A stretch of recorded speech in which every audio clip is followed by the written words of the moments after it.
Hello, friends. I read to you Romans 15, verse 5 and 6.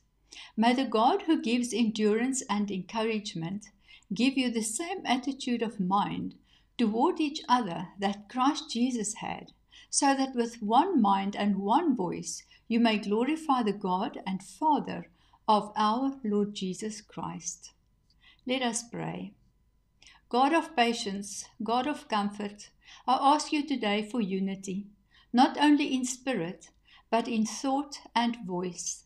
Help us be like-minded, not just in theology, but in love, honor, and purpose. Let our worship rise as one sound, pure and powerful. Let our hearts beat together for your glory, not our preference. Make us people who reflect your Son by the way we live, love, and speak.